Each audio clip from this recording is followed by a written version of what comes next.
எனக்கு இப்போதைக்கு இருக்க பெரிய பிரச்சனையே என் தங்கச்சிக்கிட்ட இருந்து என் பொருளை வந்து காப்பாத்திக்கிறது தான். முக்கியமா இந்த செருப்பு.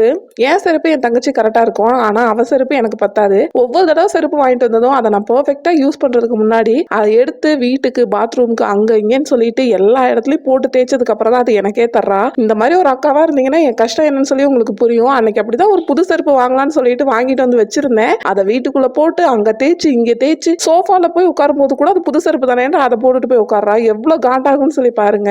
ஏன் இப்படி பண்றேன்னு கேட்டா அப்படிதான் பண்ணுவேன்னு சொல்லுவா. அதுக்கு மேல உங்களால எதுவுமே பேச முடியாது. சரி போய் தொலையட்டுன்னு சொல்லி விடதான் முடியும். நானும் அதே கண்டிஷன் தான். அப்படியே விட்டுட்டு அந்த அன்னைக்கு வந்துட்டு அவளுக்கும் லீவு தம்பிக்கும் லீவு சரின்னு சொல்லிட்டு டின்னர் ஏதாவது செய்யலாம் ஸ்பெஷலா அப்படின்னு சொல்லிட்டு சிக்கன் வாங்கிட்டு வந்து செஞ்சுட்டு இருந்தேன். ஓரளவுக்கு சமைச்சிட்டு இருக்கும்போது என் பையன் வந்துட்டான். 65 செய்யல மம்மி, நீ எனி டைம் வீடியோன்ட்டு அதே எடுத்துட்டு இருக்க, சமைச்சு எடுத்துட்டு வரதுக்கு லேட் பண்ற, இன்னைக்கு அப்படி பண்ணாதன்னு சொல்லிட்டு கேமராவை தூக்கிட்டு போயிட்டான். அந்த அன்னைக்கு அப்படிதான் ஃபுல் அண்ட் ஃபுல் ஃபன் டேவா போச்சு. ஸோ உங்களோட லீவ் நாள் எப்படி போகும்னு சொல்லிட்டு மறக்காம கமெண்ட்ல